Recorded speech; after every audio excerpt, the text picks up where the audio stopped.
Okay, in this video I'm going to be showing you how I open my bags, how I call it birthing. So I start by cleaning down the area with alcohol. You can use scissors. I use a scalpel.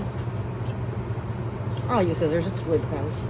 And I've already got a tub ready for them to go into and clean. Spray it down once more. Okay.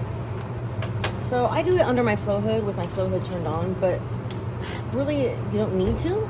I just do it because they're in a sterile environment currently, and so I just feel bad about making them be out in the open in the world without having a little introduction to the awful air that we breathe.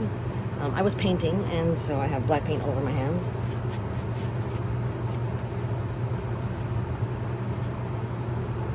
Okay. So I try to cut away from the fruit. Normally you would open your bags before they get to this point. These are the fruits I pulled out of 2 other bags a little bit earlier. So they're pretty big. This guy is, I think, this is 140 grams. This guy was 125 grams. And they've got some decent sized relatives. But for the most part, it's not gonna look like this for everybody.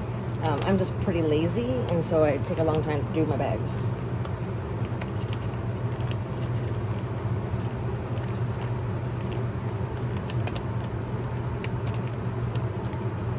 So I sprayed everything down with 70% isopropyl alcohol.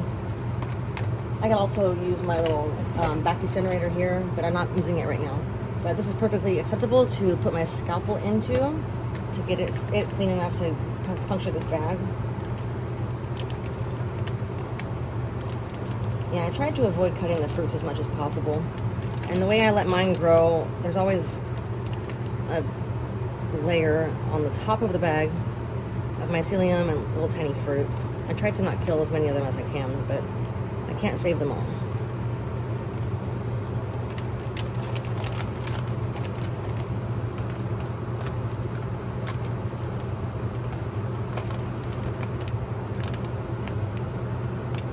The mycelium will latch back onto other mycelium when it gets into the substrate, or onto the substrate rather.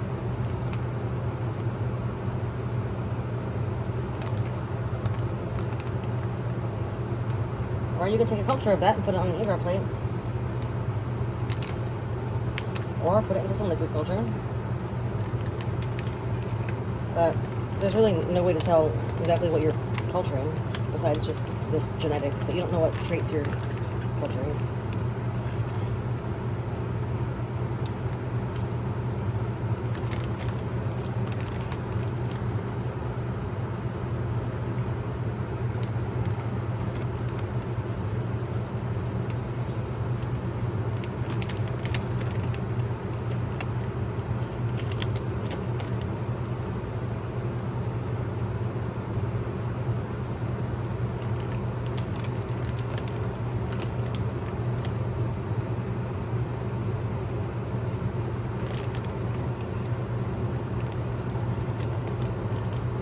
There, I got it out without cutting anybody open or cutting anybody's head off. Okay, now I'm just going to pick out the fruit that are viable. Now, most of the time when you're opening up a bag, it's not going to be fruited like this. And there's going to be a little area, like a dirt patch where the filter patch was, and it might have some mold spores on it. What I do is I put a glove on, and I spray the glove with peroxide, and then I take my hand, and I get a big handful from beneath that dirt, and I scoop it up into my glove, I take off my glove with it on there, and I get rid of it. And then spray down the area with H2O2, with peroxide. That should keep it from spreading. So, it's kind of hard to twist and pull with these big fat guys. So protect as much of that substrate as possible. This guy's big.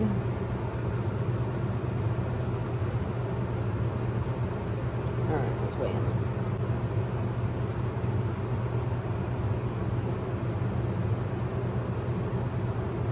Ooh, 162.48. Almost as big as my biggest. Not quite.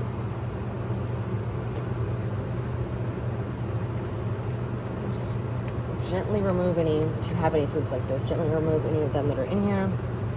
If you have any giant aborts like this, take them out. Tiny little aborts are fine to leave.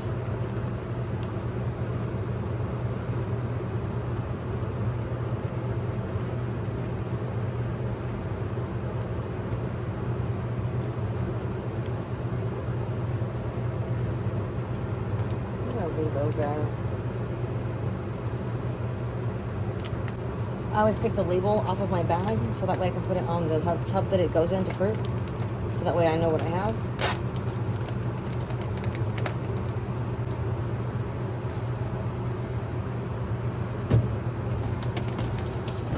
So I went ahead and sprayed my tub down with alcohol, and I have previously bleached it prior to coming over here. So I usually set the bag in not lengthwise but sideways because I usually have another bag to go in after it. So I usually will set in a 5-pound bag anyhow. 5-pound bags will go in sideways like this. A 10-pound bag would go in lengthwise, but since I don't have a buddy for this bag, I'm just going to go ahead and put it lengthwise. And then I'm going to sprinkle it with sterile vermiculite. And just like that, done.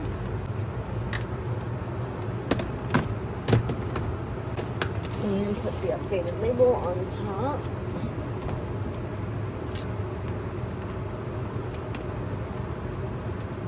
Okay. If you have any questions, let me know in the comments. Thanks.